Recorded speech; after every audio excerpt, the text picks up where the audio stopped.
Fala, nação! Aqui é o Mengurubu na área. Ontem rolou um clássico quente e o Flamengo ficou no empate de 1-1 com o Vasco no Maracanã. O placar pode parecer simples, mas trouxe muita discussão depois da bola rolar. O Mengão saiu na frente com o Carrascal, aproveitando bem a pressão inicial. Mas ainda no primeiro tempo, o Vasco respondeu com Ryan, de cabeça, deixando tudo igual. No debate da Jovem Pan, a análise pegou fogo. O Flamengo entrou poupando titulares, de olho na Libertadores, o que deixou dúvidas se era o melhor momento para isso. A arbitragem também foi muito questionada, principalmente por faltas e cartões que ficaram no ar. E teve ainda a palavra do técnico Felipe Luiz, que reconheceu a oscilação do time, destacou a entrega dos jogadores reservas e reforçou que o foco agora é ajustar a equipe para as decisões que vêm pela frente. Apesar do empate, o Flamengo mantém a liderança e mostra força de elenco. Mas ficou claro que em clássico, cada detalhe faz a diferença. Quer acompanhar tudo que a Jovem Pan falou, incluindo as palavras do Felipe Luiz e as análises desse jogão? Então fica ligado e confere agora mesmo. Deixa teu like, se inscreve no canal e compartilha para a nação inteira. Fala, Mengurubu avisou! Vamos falar do Flamengo, que empatou com o Vasco da Gama. O Flamengo também poupou seus jogadores pensando na decisão contra o Estudiantes pela Copa Libertadores. E vocês comentam aqui. Aí, ó o hino do Flamengo subindo. Vocês comentam aqui, cadê o pilhado? Eu sei que vocês queriam o pilhado aqui para reclamar, para esbravejar, para falar que o time do Flamengo reserva é caro, é mais caro que muito elenco do país inteiro e que não pode empatar com o Vasco da Gama. Mas sabe por que o pilhado não tá aqui? Olha a tela, para quem nos acompanha no YouTube da Jovem Pan Esportes. Olha por que o pilhado não está no bate-pronto hoje.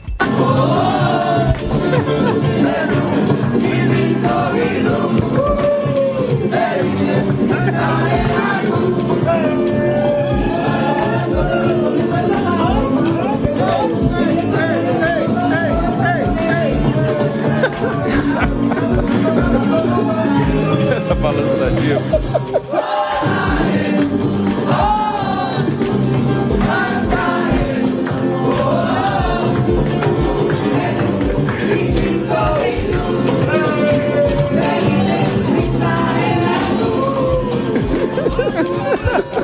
Então, Vamp, tem uma galera aqui que eu fico acompanhando o chat. Eles falam, cadê o pilhado? Se não tem pilhado, não tem like. Se não tem pilhado, eu não vejo. É isso que o pilhado tá fazendo. Ah, meu Deus do céu. É bom, deixa. Depois não venha xingar o Felipe Luiz, não venha reclamar. Né? Ali na Itália, né? Na Itália, O time nessa situação é o cara na Itália. Tá vendo? O time ali, o Tico. Parabéns, tio. Na hora. E agora ele tá dando com as camisas com a flor, né? Tá vendo as camisas dele agora? Tem uma rosa. Deve ser permuta, que ele adora uma permuta. Isso aí, fica aí. Não paga nada. Fica aí, Tico, que o Palmeiras já pode passar 3. Se ganhar, passa outro. Passa um ponto. Um ponto é crise. Sabe o que eu lamento? É que a gente viu essa história do pilhado logo antes de começar o programa. Se eu tivesse visto mais cedo, eu teria pedido pro Kaique Lima, nosso produtor, trazer paninhos pra gente ficar girando aqui também. Em homenagem ao pilhado. Uma pena que a gente perdeu essa oportunidade. A gente Imagina se rolar uma tragédia na quinta-feira. Esse vídeo vai envelhecer. Esse vídeo será Aguardei aqui. Será usado contra o pilhado. Será usado contra o pilhado. Kaique Lima já me adiantou aqui, Bruno, que será a abertura do programa. Caso aconteça uma tragédia. Maravilha, então. Vamos falar desse Flamengo. E ninguém no Twitter tá torcendo por isso, me falaram aqui. Ninguém está torcendo por isso. Mas ninguém torce contra o Flamengo. O negócio é um pilhado só. O Flamengo fala isso. E o Viga e o Renato Maurício Prado. Os três. Vamos falar desse Flamengo, então, que foi com uma escalação também modificada contra o Vasco da Gama, clássico pela 24ª rodada do Campeonato Brasileiro. Ficou no empate em 1-1. Carrascal fez o seu primeiro gol com a equipe rubro-negra e depois o Ryan igualou para o Vasco da Gama. Um empate que deixa o Flamengo numa situação que é a seguinte: já não depende mais de si mesmo. O Flamengo está 1 ponto à frente ali do Palmeiras, né, na classificação, só que tá 2 pontos à frente do Palmeiras com um jogo a mais em relação ao time do técnico Abel Ferreira. Ou seja, se o Palmeiras vencer esse jogo que tem a menos, o Palmeiras passa o Flamengo e vira o novo líder do Campeonato Brasileiro. O Cruzeiro está ali também na vice-liderança agora, tem 50 pontos, mas tem 2 jogos a mais em relação ao Palmeiras e um jogo a mais em relação ao Flamengo. Então, o Palmeiras desses 3 é o único que nesse momento depende apenas de si mesmo para liderar o Campeonato Brasileiro e seguir nessa luta, nessa briga pela classificação e pelo título no Campeonato Brasileiro de 2025. Apesar do empate, o Flamengo chegou ao 11º jogo de invencibilidade na temporada, somando 8 vitórias e 2 empates. A escalação do Flamengo foi a seguinte: Rossi, Emerson Royal, Danilo, Léo Pereira, Ayrton Lucas, Alan, Saul, Carrascal, Plata, Everton, Cebolinha e Bruno Henrique. A escalação do Flamengo poupado. E aí vira aquela coisa, né, Bruno? É um clássico. O Vasco da Gama não está no seu melhor momento, óbvio. Tá brigando lá embaixo, mas ainda assim é um clássico. O nosso Mauro Betting gosta de falar, né, que o clássico iguala os desiguais. E o Flamengo foi com um time reserva. O torcedor flamenguista fica na bronca e fala: mas o reserva é caro, ainda assim, são jogadores bons no time reserva, mesmo assim tinha que passar o carro em todo mundo. E o futebol não é assim, né, Bruno Prata? Não é. E o Campeonato Brasileiro, principalmente, não é assim. Às vezes você pode fazer comparação com algumas outras ligas, com times aí super poderosos, seleções mundiais, que muitas vezes fazem uma pontuação ali. A gente já teve campeonato inglês que teve Manchester City e Liverpool, um com 99 e outro com 98. No Campeonato Brasileiro não é assim, né? O Flamengo em 2019 fez 90 pontos. Aquilo lá já foi uma coisa muito fora da curva para o futebol brasileiro. Muitas vezes o campeão brasileiro, normalmente se você fizer 80 pontos você é campeão. Dificilmente você tem 2 times com mais de 80 pontos. Às vezes com 72, 73 você já é campeão. Isso já aconteceu várias vezes. E já teve campeão, inclusive o próprio Flamengo em 2009, que foi campeão com menos de 70 pontos. Então, o que eu quero dizer falando da pontuação, e até esse ano o aproveitamento do Flamengo, do Palmeiras, do Cruzeiro, ele está bem alto, está bem acima, até um pouco acima do normal do Campeonato Brasileiro, é que a realidade do Campeonato Brasileiro não é essa, de que você tem um melhor time, tem mais dinheiro e você vai atropelar todo mundo. Você vai ganhar mais títulos. O Flamengo ganhou muitos títulos nos últimos anos, o Palmeiras ganhou muitos títulos. Eles têm esse domínio em relação a manter uma regularidade. Eles estão sempre brigando pelos títulos, às vezes ganham, às vezes perdem, mas estão sempre ali. E, de novo, eles estão brigando ali, tanto na Libertadores quanto no Brasileiro. Mas, às vezes, cria-se uma coisa de que os dois têm a obrigação de ganhar de todo mundo, atropelar todo mundo, e se ganha de um gol só, tem cornetagem porque só ganhou de um, e como é que pode só ganhar de 1-0, tinha que fazer mais porque o elenco vale 1 milhão de vezes mais, essa coisa toda. E não é assim. O futebol brasileiro, ele tem um equilíbrio maior. Primeiro porque, por mais dinheiro que você tenha, alguns fatores dão uma equilibrada. O calendário dá uma equilibrada, que você joga toda hora. Então, com todo mundo mais desgastado, dá uma equilibrada. E, às vezes, os times que são mais fracos não estão em várias competições, então eles estão mais descansados e mais focados no jogo. O mercado mesmo, por mais que você tenha dinheiro, e hoje o futebol brasileiro até contrata alguns jogadores que há alguns anos eles não contratariam. Mas, ainda assim, os top mesmo aqui da América do Sul, eles estão na Europa. Alguns na Arábia Saudita, enfim. Então, ainda assim, a gente pega bons jogadores, muito bons jogadores, mas ainda assim não são os top ali mesmo. São os bons jogadores. Flamengo e Palmeiras têm elencos melhores que os outros, mas a diferença ela é menor no confronto mano a mano, jogo de futebol, não na média, no jogo único, como foi ontem o jogo. Flamengo e Vasco, jogo ontem, esse jogo. O Flamengo é melhor que o Vasco, mesmo com 6 mudanças em relação ao time que jogou contra o Estudiantes. Mas a diferença ela não é tão absurda quanto pensam. Até tem um dado, eu falei quando o Flamengo empatou com o Ceará e causou uma revolta, porque o Flamengo empatou com o Ceará em Fortaleza, que é um resultado normal para Campeonato Brasileiro. Eu falei até de uma estatística do PVC que, acho que com exceção do Flamengo de 2019, eu não lembro de qual ano que ele pegou, acho que de 2015, se eu não me engano. Com exceção do Flamengo de 2019, todos os campeões brasileiros perderam ponto para time da zona de rebaixamento. E o Ceará nem é um time da zona de rebaixamento. Então é normal. Ano passado o campeão Botafogo perdeu para o Juventude em Caxias, perdeu para o Criciúma em Criciúma, empatou em casa com o Cuiabá, empatou em casa com o Vitória. Então é normal. E o Vasco é um time que luta contra o rebaixamento. É um time grande, tradicional, tem a questão clássica quando envolve o Flamengo, mas é um time que está embaixo. O Flamengo, teoricamente, teria que vencer o Vasco? Sim. Mas o futebol brasileiro não é bem assim. E trocando... E aí tem uma questão que fala muito do mercado, que hoje está muito inflacionado. Você contrata jogadores caros, mas os que são diferentes mesmo, são 2 ou 3 em cada elenco. Não é, a diferença ela é menor do que se imagina. Só corrigindo uma informação, o Flamengo também depende de si mesmo, porque tem o confronto direto ainda, é claro, nesse segundo turno. Então o Flamengo ainda pode depender também de si, mas o Palmeiras tem a oportunidade, então, igualados os jogos, de assumir a liderança do Campeonato Brasileiro e um confronto direto que adquire ainda mais um caráter decisivo com essa vantagem do Flamengo que se esvaiu nessas últimas rodadas. O Palmeiras, então, tem a oportunidade de assumir a liderança, ficar à frente do Flamengo na ponta da tabela do Brasileirão, com os jogos igualados entre as duas equipes. E antes de passar a palavra para o Raí Monteiro também, pro Velho Vamp, vamos ouvir então o técnico Felipe Luiz falando sobre esse clássico, sobre esse empate e sobre o resultado, é claro, que deixou a desejar para o torcedor flamenguista que queria a vitória contra o seu rival. Felipe Luiz fala, a gente escuta aqui no Bate-Pronto da Jovem Pan. Primeiro que, como você falou, um clássico é um jogo diferente, tem uma atmosfera, um clima dentro do campo diferente. E começamos o jogo muito bem, controlando o jogo, encontrando os espaços, encontrando as soluções e saindo bem da pressão até fazer o gol. Depois de fazer o gol, tivemos aí algumas saídas, conseguimos sair, mas aí realmente o Vasco encaixou praticamente uma marcação individual e não conseguimos ter mais o controle, né?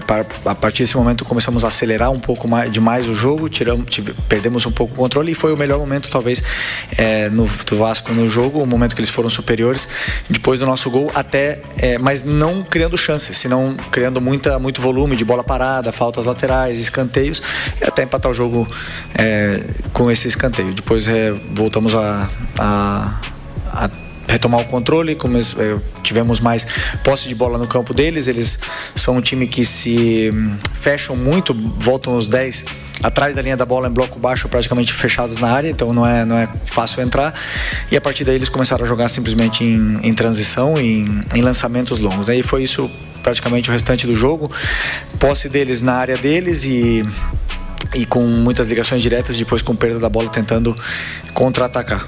E essa foi a tônica do jogo. Tivemos chances claríssimas para fazer o segundo gol. Eles tiveram, como você falou, algumas chances, nenhuma claríssima. E acabou que é um empate num clássico. Como nós não contávamos, queríamos vencer o jogo, mas temos que ter calma, existe um longo caminho pela frente, é um resultado absolutamente que nos deixa triste, mas é um resultado absolutamente normal quando você vem de uma sequência, principalmente menos de 3 dias para recuperar do jogo da quinta-feira, 9h30 da noite. Então tá aí, a palavra do técnico Felipe Luiz. Raí Monteiro, eu fico com esse finalzinho que ele fala que é um resultado absolutamente normal. E justamente é um resultado normal. É verdade. O Vasco é um time que tá brigando lá embaixo? Mas é um time que eliminou o Botafogo na semifinal. É um clássico que tem uma atmosfera diferente. E às vezes fica essa ideia de o dinheiro que o Flamengo tem faz com que ele tenha obrigação de passar o carro em todo mundo. O Flamengo também tem escolhas a fazer. O técnico Felipe Luiz teve escolhas a fazer. Mandou a campo jogadores que não são considerados titulares. E com isso você acaba perdendo também, tecnicamente, e joga contra um adversário forte, um adversário complicado, como é o Vasco da Gama. Empatar um clássico nessa circunstância é completamente normal. E às vezes fica essa ideia de que precisa passar o carro em todo mundo, atropelar todo mundo, né? Que não é verdade, né, Raí? Não vai acontecer. O 8-0 no Vitória é a exceção que confirma a regra. O Flamengo não vai sair enfiando 8-0 em todo mundo, toda semana, toda rodada, como o seu torcedor acha que o time é capaz de fazer. Acho que o torcedor, de uma forma geral, no futebol brasileiro, e aí isso se aplica ao do Flamengo, ao do Palmeiras, do Corinthians, do São Paulo, do Grêmio, do Inter, ele sempre vai achar que o time dele pode e tem que ganhar todos os jogos. E na prática não é assim que funciona. Existem noites, tardes, que você não vai tão bem, que você vai ter um problema ou outro, que você vai perder eventualmente muitos gols, ou nem vai conseguir produzir tantas oportunidades assim e vai acabar tropeçando. Em uma corrida de regularidade, em 38 rodadas, como disse o Bruno há pouco, isso vai acontecer algumas vezes. Se a gente olhar para esse campeonato, você tem dos dois lados, tanto para Flamengo quanto para Palmeiras, que são os principais postulantes ao título, e agora o Cruzeiro também crescendo bastante e com esses tropeços encostando cada vez mais, você vai ter ali momentos em que esses times deixaram pontos pelo caminho em jogos que eventualmente, ou em tese, eles não deveriam deixar. O Palmeiras perdeu para o Bahia em casa, empatou com o Botafogo em casa, empatou com o Mirassol em casa. O Flamengo deixou pontos contra o Vasco nos 2 jogos. O Flamengo empatou com o Grêmio há algumas semanas na sua casa. O próprio Cruzeiro teve uma sequência que ele perdeu para o Ceará jogando no Mineirão. Então, pro Santos também. Pro Santos também, 2 resultados ali bem próximos, né, de 2 derrotas jogando em casa. Então, ao longo de 38 rodadas, vão acontecer jogos que você não vai tão bem, que você vai oscilar, que você vai ter um desempenho abaixo e vai acabar tropeçando. No caso de ontem especificamente, além de todos esses elementos, eu acho que do outro lado tem uma mobilização extra do Vasco, por se tratar de um clássico, é um grande rival, você encara o jogo de uma outra forma. É diferente jogar uma partida, sei lá, contra o Grêmio em casa e jogar uma partida contra, falando no caso do Vasco, né? E jogar um clássico contra o Flamengo. É outra mobilização. E isso estava muito claro no jogo ontem e da forma que o Vasco abordou. Não é uma grande temporada do Vasco, muito longe disso, apesar da vaga na semifinal da Copa do Brasil. É um Vasco que jogando em São Januário, se não me engano, faz 3 meses que não vence um jogo de Campeonato Brasileiro. Tem um aproveitamento muito baixo com o Diniz em linhas gerais, mas que se mobilizou para o jogo de ontem. Tem alguns bons jogadores, o Ryan é um ótimo jogador, o Felipe Coutinho tem jogado cada vez melhor, o Diniz tem encontrado algumas soluções para montar principalmente o seu meio campo. Ontem a defesa conseguiu ser um pouco mais sólida, então especificamente ontem o Vasco fez um bom jogo diante de um Flamengo que não fez um jogo dos seus melhores. E aí, dentro disso, eu acho que o empate é um resultado compreensível, natural e, para mim, pelo menos, sem motivo para grita, desespero ou coisa do tipo. Tem muito campeonato ainda pela frente. Flamengo, Palmeiras, Cruzeiro vão deixar pontos, tem confrontos diretos ainda. O Flamengo não vai vencer todos os jogos daqui até o fim do Brasileirão, assim como o Palmeiras, assim como o Cruzeiro. É uma disputa bastante aberta e eu acho que é bastante natural que esses tropeços aconteçam, como foi o de ontem no Maracanã. Você não acha que às vezes tem uma cobrança exagerada, Vamp, com relação à cobrança pelos resultados do Flamengo? O Flamengo é um time que está disputando título, ainda está liderando o Campeonato Brasileiro, né? Está nas quartas de final da Libertadores, com vantagem no placar. E às vezes, acho que esses pequenos tropeços, se aqui é um tropeço, né, empatar um clássico, tem uma repercussão muito grande, muito maior do que acho que deveria ter. Claro, pode deixar o Palmeiras na liderança caso o Palmeiras vença esse jogo que falta. Mas como eu disse aí, tem muito campeonato ainda pela frente para acontecer, confronto direto, muita coisa. O Renato Gaúcho outro dia falou assim, né? Se fosse campeonato para quem é mais rico, dá logo o título e ninguém disputa, né? Exato. Mas ele, quando estava num time meio, falou que queria ter o dinheiro do Flamengo para poder ganhar. Quando tomou então, do Flamengo. Então a parada é a seguinte, você vai pegar clubes aí que mundo fora, La Liga, Premier League, aí você vai botar ali, tem muitos clubes que tem dinheiro, né? Pô, o Liverpool gastou quase 1 bilhão aí, mais de 1 bilhão, né? Aí você tem o City, tem o dinheiro, o Arsenal também não é quebrado, o Chelsea não é quebrado, e ali os clubes menores se reestruturaram e tem jogadores de seleção de vários países, né? Na Espanha, o Real Madrid tropeça, perde, o City também tropeça, perde. Na Itália, a Inter de Milão não é uma supremacia só. Você viu que o Napoli é o atual campeão, né? Na Alemanha, o Bayern... Aí sim, na Alemanha, o Bayern, a hegemonia total, perdeu o Leverkusen voltou, já retomou de novo a caminhada. Aqui no Brasil, é que parece que a parte financeira de Flamengo e Palmeiras, pelas contratações que tem, e alguns que viraram SAF, né? No caso do Botafogo, que é o atual campeão brasileiro, é o atual campeão da Libertadores, o torcedor tem isso, aquele torcedor mais marrento ainda acha que o time fatura 2 bilhões por ano, tem que ganhar em todo mundo. O esporte aí tá na zona de rebaixamento desde quando começou o campeonato. A gente vai falar, começou o segundo jogo. Vai fazer jogo duro. O Santos foi lá, empatou no último minuto. O São Paulo, que tá jogando Libertadores, foi lá, empatou também no último minuto. E outros times aí, aqui no jogo de volta, ele... Palmeiras ganhou no sufoco lá. Sufoco lá, com pênalti. Bem discutível, né? Teve o Fortaleza, foi o Fortaleza também que ganhou com uma bola que não entrou. Quer dizer assim, você pega o próprio Bahia, né? Que já é SAF, é o quê? Uns 4 anos já que é Grupo City, ou mais, né? O Bahia tem mais ou menos uns 3, 4 anos. 4 anos, é. Porra, o Vitória lá, que não tem o dinheiro, foi campeão baiano no ano passado, e o Bahia ganhou esse ano. Ele ganhou a Copa do Nordeste. E vai brigando ali, então... Ceará e Fortaleza. O Ceará agora onde tá e o Fortaleza onde tá. Penando lá. Parece que é tudo muito fácil. Vou entrar em campo e vou ganhar. O Juventude tá na zona de rebaixamento. Eu não sei qual é a próxima rodada que o Juventude joga em casa. Seja quem for que for lá. Pode Flamengo, Inter, Grêmio, sei lá quem for. Eu não pego R$100 e boto seco. que qualquer time vai lá sendo favorito, ou pegar o Ceará em casa, ou pegar o Bahia em casa, o próprio Vitória. Pode ser favorito no jogo assim, mas quer vitória certa? Nem a pau. E ainda não bota o dinheiro no adversário mesmo. Só o Tonho da Lua que bota, só o Tonho da Lua. Mas sabe qual que é o próximo adversário? Ele já me deve 100, deixa eu só cobrar ele aqui publicamente. Ele tá de férias, Então. postou no Grêmio ontem, ou no Inter. Mas você sabe qual que é o próximo adversário do Juventude no Alfredo Jaconi? Qual? O Internacional do nosso Tonho da Lua. Então. Sem técnico agora, vamos falar sobre isso. Não, bota R$100 seco que o Inter vai lá e ganha. E ele foi no jogo ontem. Foi no jogo, então sim. Foi no jogo ontem. Eu não. Por exemplo, ontem tava dando ruim pro Cruzeiro, que veio jogando bem. O Bragantino saiu na frente, poderia ter feito o segundo. Tava vendo o jogo. Acabou o Cruzeiro, virou e tal. É tudo jogos duros, pô. A não ser aquele 8-0, que foi uma coisa ridícula que o Vitória fez. Que com 5 minutos de jogo já tava tomando 3. Né? Isso é exceção, não é? É exceção, não é regra. Aí todo mundo achou que ia repetir a mesma parada contra o Estudiantes, né? Parecia que ia ser igual. Daqui a pouco pode desenrola, você toma o gol no final, deixa a parada em aberta pro jogo do meio de semana. Não tem fórmula, né? E até os torcedores do Flamengo se questionam, alguns perguntam, tinha que ter colocado o time completo para jogar contra o Vasco da Gama. O Felipe Luiz também falou sobre isso, falou sobre as suas escolhas para a escalação inicial do rubro-negro nesse clássico contra o Vasco. A gente escuta então o professor rubro-negro falando aqui no Bate Pronto.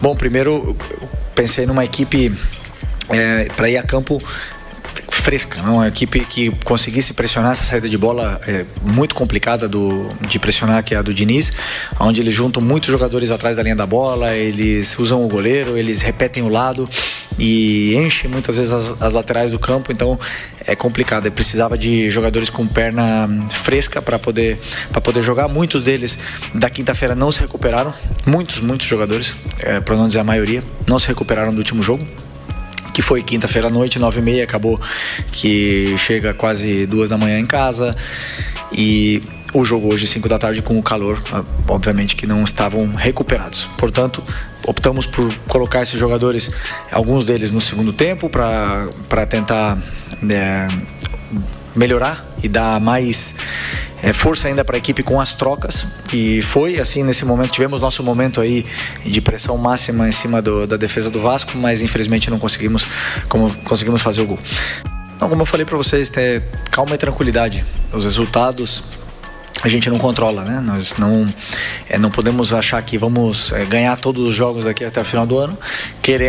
Vamos trabalhar para isso, mas o resultado nós não controlamos. Controlamos o nosso trabalho, o nosso dia a dia, e fazer com que os jogadores continuem acreditando nesse caminho que foi traçado e que eles vêm seguindo e vêm performando de uma forma esplêndida, e não se desviar, não deixar que os resultados afetem na parte mental, porque muitas vezes acontecem as oscilações com a sequência de jogos, né? Então, nosso time está jogando bem, está criando, está fazendo grandes atuações, e entender que esse resultado de hoje temos que apagar o mais rápido possível para poder